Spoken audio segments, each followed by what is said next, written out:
வணக்கம் doctor. Doctor, உங்களுடைய videos நான் நிறைய யூடியூப்பில் பார்த்துருக்கேன். லைக் நீங்கள் கொடுத்த interviews in Sun TV and other channels.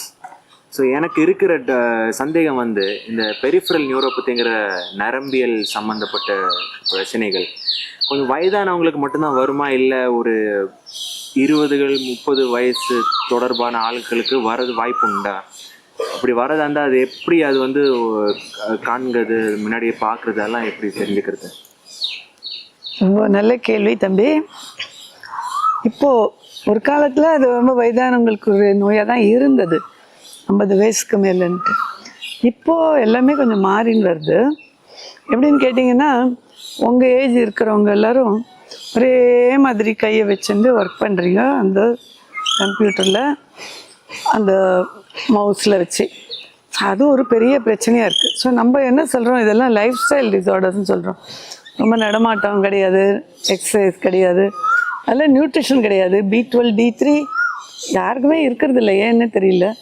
இந்த மாதிரி ஒரு சூழ்நிலை இருக்கிற போது உங்கள் ஏஜ் குரூப்புக்கும் நரம்புல பிரச்சனைகள் வர்றதுக்கு நிறைய வாய்ப்பு இருக்குது. நான் பார்க்குறது எப்படின்னு சொன்னால் 2-3 டைப் இருக்குது. ஒன்று வந்து கார்பல் டனல் சிண்ட்ரோம்னு சொல்லுவோம். அதாவது இந்த மூமெண்ட் இருக்குன்னு வைங்க, இந்த ரிஸ்ட்டில் median nerve gets traumatised, median nerve supply இந்த 3 ஃபிங்கர்ஸ்லேயும் ஒரு நம்னஸ் விட்டு வரலாம், இல்லை பெயின் வரலாம், இல்லை ஏதாவது ஒரு வேலை 10 நிமிஷம் பண்ணால் அதுக்கப்புறம் குடுன்னு ஒரு நம்னஸ் வந்துடும், அந்த வேலையை தொடர்ந்து செய்ய முடியாது, அந்த மாதிரி இருக்கலாம். அதான் ரொம்ப காமன். இன்ஃபேக்ட் சர்ஜரி கூட பண்ணும்படி இருக்குது சில பேஷண்ட்ஸ்க்கு. They are less than 30.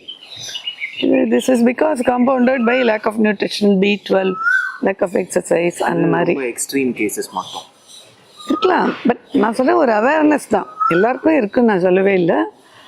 எங்கே இருக்கிறதே ஒரு உங்களுக்கு ஒரு ப்ளஸ் பாயிண்ட்டு.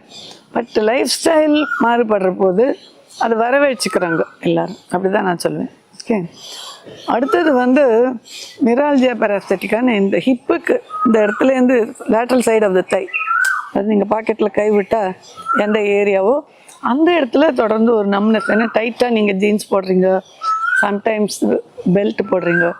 ஸோ அந்த lateral cutaneous nerve of thigh மேலே ஒரு ப்ரெஷர் வந்து கரெக்டாக அந்த ஏரியாவில் மட்டும் அது ஒரு நச்சு. அது வலின்னு கூட நான் சொல்ல மாட்டேன், பூச்சி போகிற மாதிரி அப்படி இப்படின்னு. அதுவும் ஒரு என்ட்ராபென் நியூரோபதி, அது கூட வரலாம் சில பேருக்கு. மீறி சில பேருக்கு வந்து ரொம்ப நேரம் உட்காந்து காலில் உங்களுக்கு கால் நரம்புக்கு போதுமான நியூட்ரிஷன் அது மாதிரி இல்லாமல் இருக்கலாம். மீதி பேருக்கு சொன்னோம் இல்லையா, காலில் கொஞ்சம் பஞ்சு மாதிரி இருக்கிறது, கொஞ்சம் பின்ஸ் அண்ட் நீடில்ஸ், அது ஒரே பொசிஷனில் உட்காந்து ஒர்க் பண்ணுறதுனால வரலாம். பட் எதுவாக இருந்தாலும் நான் சொல்கிறது 2 பாயிண்ட்டு தான். ஒன்று வந்து இப்போ சுகர் ரொம்ப அதிகமாக பார்க்குறோம். ஏன்னா உங்களுக்கு டயட்டே பேட்டர்னே மாறிடுது, நிறையா கார்போஹைட்ரேட், ஸ்வீட்டு, ப்ராசஸ்ட் ஃபுட்டு தான் சாப்பிட்றீங்க.